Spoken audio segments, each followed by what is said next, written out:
네, SF로 보는 미래 6차 수업 시작하도록 하겠습니다. 자, 이번 시간에는 지난 시간에 이어서 우리나라의 번안되었던 줄 베른의 SF 소설에 대한 이야기 할 건데요. 제가 이번 시간 이야기를 하기 위해서는 우리나라 역사에 대한 이야기를 하지 않을 수가 없습니다. 그래서 오늘은 줄 베른의 지난 시간에 했던 줄 베른의 해저 이말리에 대한 이야기를 조금 이어서 하면서 우리나라에 번안되었던 대표적인 줄 베른 소설이라고 할 수 있는 인도 왕비의 유산이라고 하는 소설에 대한 이야기 하겠고요.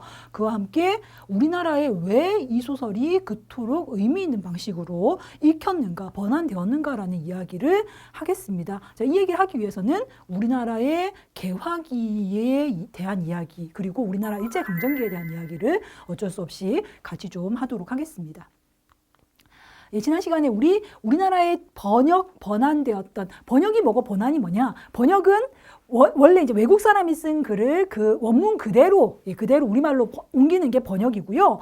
번안은 그 이야기를 축약하거나 또는 그 이야기를 좀 더 뭐 자세하게 굉장히 이렇게 자세하게 묘사하거나 그 이야기의 표현을 좀 바꾸거나 이름을 바꾸거나 배경을 바꾸거나 하는 식으로, 그러니까 원작 이야기의 바탕을 두고 이야기를 축약 또는 뭐 확대 또는 뭐 이름 바꾸기, 뭐 현지화하기라는 방식으로 바꾸어서 번역하는 걸 번안이라고 합니다. 예를 들어서 영어식 이름을 우리나라 말의 이름으로 바꾼다라든가, 나폴레옹 시대의 이야기를 우리나라 일제강점기 이야기로 바꾼다라든가 하는 식으로 배경이나 인물을 바꾸거나 하는 식의 어떤 변화는 주되 원래 이야기의 틀 자체는 그대로 가져가는 걸 번안이라고 합니다. 이 SF 소설들은 대부분 우리나라에는 번역이 아니라 번안의 형태로 처음에 많이 들어왔습니다. 그 예전에는 우리나라에서는 번역이라는 개념 자체가 사실 좀 성립되기 어려웠던 게, 아시다시피 원래는 한자 문화였잖아요. 그러니까 한자를 이용해서 여러 가지 글을 쓰던 그런 문화이다 보니까 한자가 가지고 있는 특수성으로 이야기 압축이라는 게 굉장히 많이 이루어집니다. 그래서 원문 그대로 뭐 우리말로 옮긴다 이런 건 없고요. 당연히 원문을 일본에서 옮기면 그 일본어를 중국어로 옮기고 중국어에서 옮긴 거를 우리말로 옮기는 이런 형태로 많이 이야기들이 번역됐습니다. 그러다 보니까 번역이 아니라 번안 형태로 SF 소설들이 우리나라에 들어왔다라고 할 수 있겠고요. 우리나라에 번안되었던 최초의 소설은 아까 전에 말했다시피 줄 베른의 해저 이말리입니다. 해저 이말리는 굉장히 심하게 압축됐어요. 굉장히 심하게 압축돼가지고 이거를 한문으로 번역했습니다. 국한문 혼용이라고는 하지만 거의 뭐 한문이에요. 뭐 여러분 3.1 운동 그 독립선언서처럼 뭐 5등은 자의 뭐 이러는 것처럼 거의 뭐 한문 형태로 번역이 되어서 태서문예 신보라고 하는 잡지에 아주 3회인가? 2회인가 3회에 거쳐갖고 연재가 됐었고요. 굉장히 압축이 심하다 보니까 제가 이제 그걸 봤는데 그 태서문예 신보에 실려있는 뭐 제목은 해저 여행 기담입니다. 아무튼 이 해저 여행 기담을 읽어봤는데 제가 모르는 한자가 너무 많아갖고요. 읽기가 정말 힘들었습니다. 예, 여러분도 아마 마찬가지실 것 같아요. 예, 그런 정도로 번안이 되었던 게 해저 이말리였는데, 이 해저 이말리 다음에 우리나라 말로 번안되었던 소설이 바로 줄 베른의 인도 왕비의 유산입니다. 되게 웃기죠? 해저 여행 기담이라고 하는 게 1900년대 초반에 번역이 됐고요.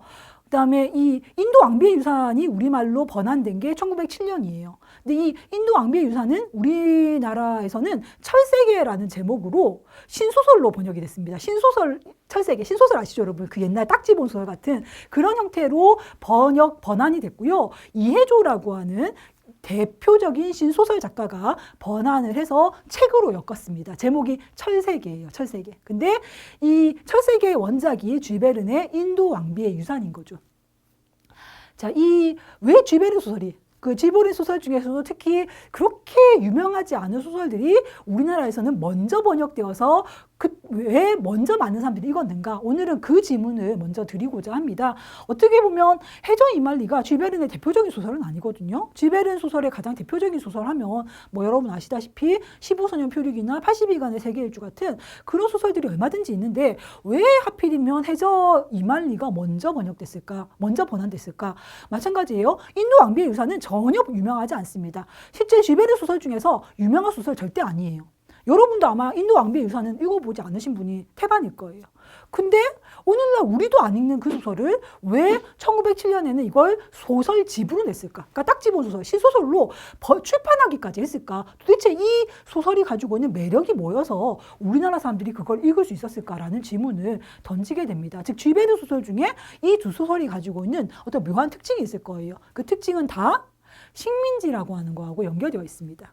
여러분 아시다시피 우리나라는 개화기 이래 아시죠? 예, 일본이 운요 사건을 일으킨 이후로 우리나라는 어쩔 수 없이 개항하게 됐고요. 즉 개방하게 됐고 그 개방 이후로 예, 일본 문물뿐 아니라 서양의 각국 그 열강들의 문물이 들어오고 열강들의 어떤 침략이 횡행하는 그런 어떤 역사 속에 있었습니다. 그래서 아시다시피 청일 전쟁이니 러일 전쟁이니 하는 것들을 겪으면서 점점 우리나라는 식민지의 길을 가고 있습니다. 즉 1905년 이후로는 러일 전쟁이 일본의 승리로 돌아간 이후로는 우리나라는 통감 정치가 되면서 말 그대로 외교권을 상실하죠.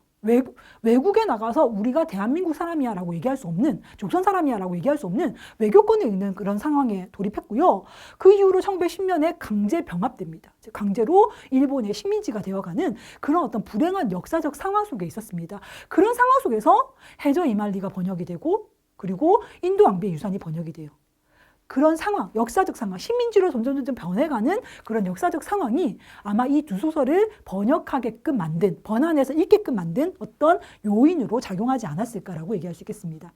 이 두 소설뿐 아니라 우리나라에서 일제강점기 기간 동안에 의외로 SF 소설들이 많이 번역이 됩니다. 대표적으로, 그러니까 말 그대로 번역이 아니라 번안이 됩니다. 짤막하게 번안되는데 예를 들어서 그 최초로 로봇이란 말이 등장하고 로봇이 등장한 최초의 소설은 아니고 희곡이죠. 예, 희곡인 예, 카를 차펠의 RUR 로슘의 유니버설 로봇이라고 하는 텍스트도 예, 1920년대에 인조인이라고 하는 제목으로 잡지에 축약해서 번안되고요. 마찬가지로 에드워드 벨라미의 뒤를 돌아보면서 루킹 백워드라고 하는 이 소설은 아직까지도 우리나라의 그러니까 말 전체가 번역되지 않았습니다. 아직까지는 우리나라의 이제 축약 번역. 그러니까 몇몇 개만 이제 뽑아가지고 축소 번역된 판본만 있을 정도로 아직 우리나라에도 번역이 제대로 되지 않은 에드워드 벨라미의 뒤를 돌아보면서라고 하는 소설이 이상적 신세계, 이상의 신세계라는 제목으로 역시 1920년대에 우리나라 잡지에 수록이 됩니다. 이럴 정도로 뭔가 SF에 대한 관심은 굉장히 있었던 것 같아요. SF에 대한 관심이 있고 그랬지만 그게 적극적으로 출판으로 이어지거나 그러니까 창작으로 굉장히 다양하게 나타나거나 하진 않습니다.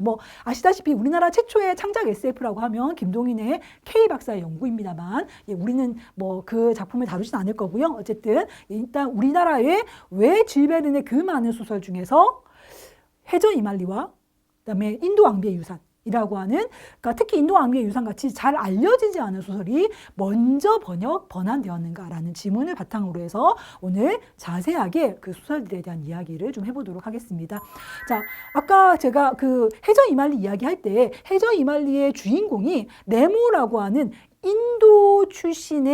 인도의 왕족 출신의 탐험가다라고 얘기했었죠. 이 네모라고 하는 사람은 인도인이에요. 즉 당시 인도인은 여러분 아시다시피 영국의 식민지인이잖아요. 영국의 식민지가 되면서 자기네 나라를 잃어버린 인도인인 네모라고 하는 사람이 네모 선장이 자기의 발달된 과학기술을 이용해서 잠수함을 만들고 노틸러스호라고 하는 잠수함을 만들고 마찬가지로 자기처럼 조국을 잃은 식민지가 됨으로써 조국을 잃은 사람들을 끌어모아서 예, 사병으로 만드는 거죠. 사병으로 만들어서는 그 제국 열강들의 배를 공격하고 그러면서 탐험을 계속해 나가는 그런 존재가 바로 네모 선장이었어요. 자, 즉 해저 이말리에도 이미 식민지의 과학이라는 게 제국의 과학보다 더 뛰어나다.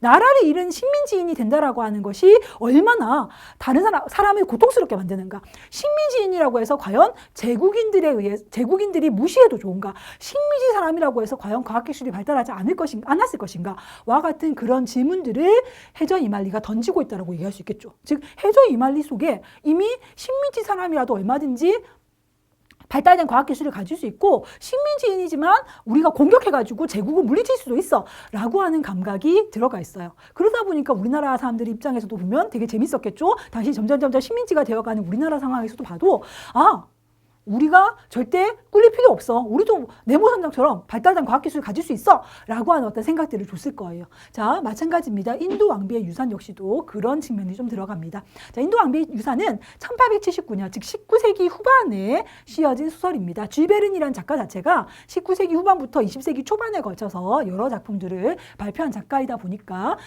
굉장히 과학기술의 시대가 전면화되고 제국의 문명이 확장되는 그런 시점에서 소설을 썼고 과학기술의 발전된 힘이라고 하는 것이 얼마나 사람들의 삶을 변화시킬 수 있는가, 사람들의 삶을 굉장히 흥미롭게 만들 수 있는가라고 하는 그런 질문들을 던지면서 소설을 쓴 사람이다 보니까 그런 주제들이 쭉 나옵니다. 자, 인도 왕비의 유산의 줄거리를 좀 말씀드리면요. 사라쟁이라고 하는 프랑스인 의사가 주인공입니다. 이 주인공인 사라쟁이라는 사람은 어떤 믿음을 갖고 있는 사람이냐면 적절한 자연적인 휴식과 굉장히 평온한 환경 속에서 인간은 양생에 힘씀으로써 장수할 수 있다. 즉 인간이 빨리 죽는 건 당시 이제 굉장히 많은 사람들이 빨리 죽었는데 인간들이 요절하는 건 환경이 나빠서 그렇다. 뭐 당시 이제 왜 산업혁명 이후로 굉장히 왜 도시 문명이 발달하면서부터 공기질은 나빠지고 현재 우리가 왜 미세먼지 때문에 굉장히 고생하는 것처럼 당시 사람들도 그 석탄가루가 막 날리는 그 스모그 때문에 굉장히 고생을 했습니다. 그래서 그런 나쁜 거주 환경, 밀집된 주거 환경과 산업 환경이라고 하는 것이 인간의 삶을 축소시킨다. 그러므로 인간이 오래 살고 싶다면 장수하기 위해서는 넓고 평안한 바닷가 근처에 굉장히 햇빛이 내리쬐고 맑은 공기가 있는 곳에 가서 띄엄띄엄 아주 느린 속도로 살아가면 굉장히 오래 장수할 수 있을 것이다 라는 믿음을 갖고 있는 사람이에요. 자, 이런 믿음을 가지고 있을 뿐이지 이 사람은 돈이 없으니까 그걸 실험할 수는 없었는데 어느 날 자기가 그 학교에서 그런 발표를 하고 있는데 웬 영국인 변호사가 찾아옵니다. 찾아와서는 너네 이모가 혹시 이 사람 아니냐라고 물어봐요. 맞다. 우리 이모가 그 사람 맞다라고 했더니 그 이모가 영국 출신의 어떤 장교, 인도 출신의 어떤 장교랑 결혼했는데 그 장교가 알고 봤더니 그 이전에 인도 왕비랑 재혼을 했고 그 인도 왕비의 유산을 이 장교가 물려받았고 그 물려받은 유산이 더 이상 갈 데가 없어서 너한테 오게 됐다라고 얘기하는 거예요. 즉 인도 왕비가 남긴 어마어마한 막대한 유산을 이 사람이 물려받게 됩니다. 이제 이 막대한 유산을 물려받았으니까 이제 드디어 자기가 이때까지 꿈꿔왔던 이상적인 촌락, 즉 사람들이 편안하게 오랫동안 장수할 수 있는 그런 촌락을 드디어 개척할 수 있게 된 거예요. 그래서 너무 막 즐거워하고 있는데 이 사람의 소식이 신문에 실립니다. 신문에 실린 이 사라쟁 박사의 행운에 대한 소식을 독일 예나 대학의 슐츠라고 하는 교수가 읽는 거예요. 읽더니 얘가 막 화를 내요. 이 슐츠라고 하는 사람은 독일인은 무조건 프랑스인보다 위대해야 된다. 독일인이 제일 위대하고 프랑스인들은 위대하지 않을 뿐 아니라 독일인이 이 세상에 존재하는 그 어떤 존재보다 위대하다라고 하는 그런 인종적인 차별의식을 가지고 있는 사람이에요.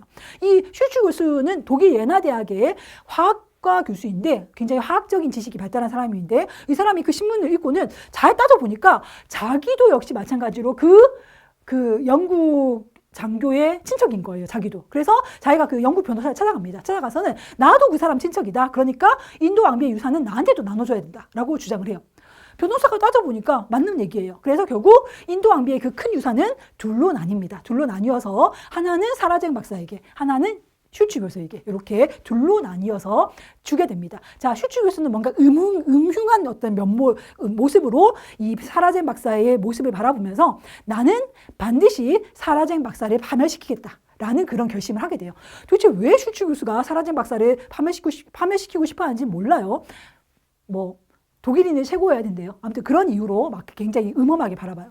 자, 그 사실을 이 마르셀 브리크망이라고 하는 사라쟁 박사의 제자이면서 알사스 출신의 청년이 이 슐츠 교수의 어떤 내면을 바라봅니다. 그러면서 뭔가 이 슐츠 교수가 무슨 짓을 하는지 탐험을 해야겠다. 스파이 노릇을 해야 되겠다라는 생각으로 이 시간이 한 15년 좀 흘러요. 15년 동안 이제 사라쟁 박사는 프랑스 비일이라고 하는 나라를 건립을 해요. 이 프랑스 비일은 나라라기보다는 하나의 촌락인데 미국의 남부 지역에 이제 이 텍사스, 그러니까 저기 남부 지역에 그 캘리포니아 쪽인가? 아무튼 뭐 그런 쪽에 사라쟁 박사가 프랑스 빌이라고 하는 촌락을 건설을 하는데 그 촌락에서는 집이 띄엄띄엄 이렇게 자리하면서 사람들이 편안하게 살아갑니다. 그 프랑스 빌을 건립하는 것과 동시에 슐츠 교수는 미국 중부 지역, 오리건주에 있는 중부 지역에 얘는 또 다른 슈탈슈타트라고 하는 촌락을 건립을 해요.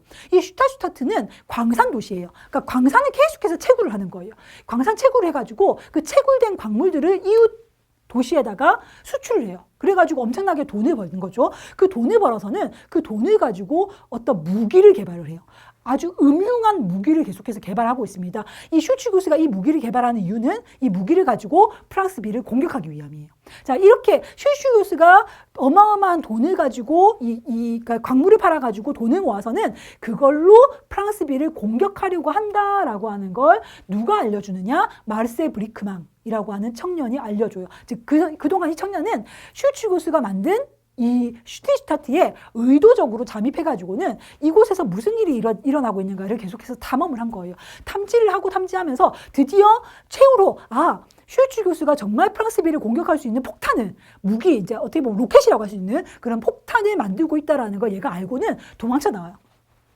막 그 주구동살동 도망쳐 나와서는 프랑스빌에 그걸 알려줍니다. 프랑스빌에 알려줘서 야, 프랑스빌 사람들한테 너네 조심해 그런 음모가 있어라고 알려줘요. 알려주니까 프랑스빌 사람들이 다 같이 이제 막 참호를 파가지고 막 그 속에 들어가서 어떻게든 그 공격에서 살아남으려고 하는데 놀랍게도 공격이 일어나지 않아요. 왜 공격이 일어나지 않지 하고 가보니까 슈츠구스가 어떤 실험을 하다가 그만 실험 도구가 깨지는 바람에 그 독에 노출되는 바람에 슈츠구스가 죽어 있는 거예요. 그리고 슈티슈타트는 광산 도시는 완전히 파괴되어 있어요. 즉 사람들이 다 도망을 친 거예요. 그래서 결국 프랑스빌은 평안하게 다시 살아난다라고 하는 그런 얘기예요. 자, 이 얘기의 놀라운 점은 이제 일단 그 사라쟁 박사가 건립하는 이상적인 촌락이라고 할 수 있는 프랑스빌부터 얘기를 해봅시다. 이 프랑스빌을 우리나라에서는 요거를 위생촌이라고 번역을 해요. 아까 이해조가 번안했던 철새계라고 하는 소설이 있다고 얘기했죠. 인도 왕비의 유산을 번안했던 철새계에서는 이 프랑스빌이라고 하는 촌락을 위생촌이라고 번역을 하는데 이게 굉장히 적절한 표현이에요. 말 그대로 이 프랑스빌은 경치 좋은 환경에 굉장히 인구가 띄엄띄엄 미국 그 서해안의 캘리포니아주 이쪽에 굉장히 경치 좋은 환경에 인구는 띄엄띄엄 촌락을 형성하고 있고요.